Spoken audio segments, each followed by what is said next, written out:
Nagtitipon ti pwersa dagiti nagduduma ang national agencies ken ti lokal a gobyerno iti sidong ti Ratold Community Support Program babaen iti field immersion iti barangay Nagaparan, Danglas. Programa daytoy iti national government para kadagiti lugar akaraman iti conflicted areas iti Calabes.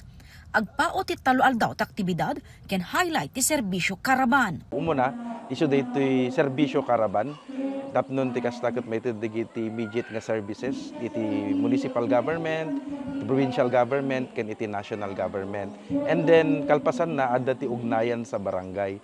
Gundawayan tayo ti kaadda digiti tattao tapnon ti kastakot agkaroon iti platform tapno dinggen tayo na anyapay digiti na dumaduma nga concerns da. Development concerns da. Ito'y ket mabalin nga songbatan ilawlawag dagiti kameng iti gobyerno. Una saan ket no handamot masungbatan nga dagos ket isu daytoy iti yaramidan danto iti intervention ti sumarsarno nga aldaw.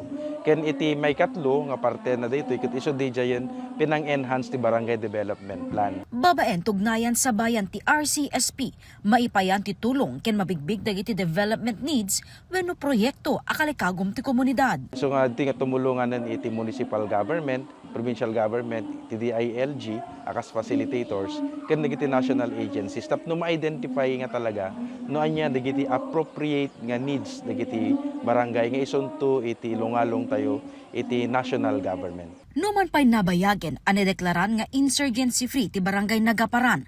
Kalikagom ti dadaulo ti barangay, ti presensya ti agbantay kadagiti kabanbantayan ti nasao a barangay. Training services para ti livelihood ti komunidad ken water supply. Ngam tilang ka itong mga kasalapaadaan lang kuma. Adda kuma iti may dagiti agbambantay ti mga ipatadar ti tattao ito may mga grupo. Kayo ti kasla grupo nga agbantay ti kabanbantayan. Nga agbantay ma'am. Wan dahil man already kasday lang ko ma'am. Wan tapnon ti kasta sumaya amet ti barangay mi hanga dila kumpurmi. Ada simrak ito narami na jay kayatnan. Ada simrak tabanger narami na takay kayatnan.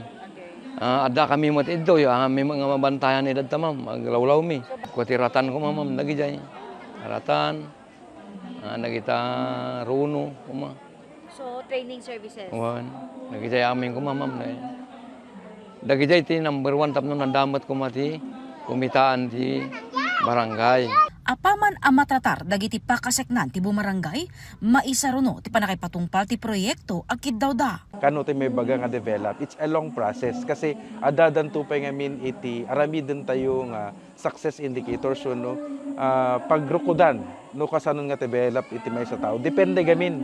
Di ko naktatay no anya ba ti kayat da nga development. Ije to nga maaramat no mangiset danto iti kasla pagrukudan no makunam nga na progreso dan anya digiti pagrukudan mabalin nga naipaay amin nga serbisyo or mabalin mo tibagam nga amin nga agnaen ditoy ket ada trabaho na. So depende no anya iti klase nga development. Isudan tumot laeng iti mangrukod. Alaen tayo digiti tulong iti CSOs nga isuda ti mangrukod tapno awan bias na. CSOs ti mangrukod mang-evaluate no talaga nga successful dige proyekto nga in-implement iti national government. Dito'y probinsya, nasurok 20 a barangay ti dumalan ti Ratold Community Support Program. Inpeteng na ti DILG at ipudno a develop barangay ket no mangrugidan nga isuda ti agipaay ken saanen a maysa a benepisyaryo. Jessica Boreta, Balitang Solid North.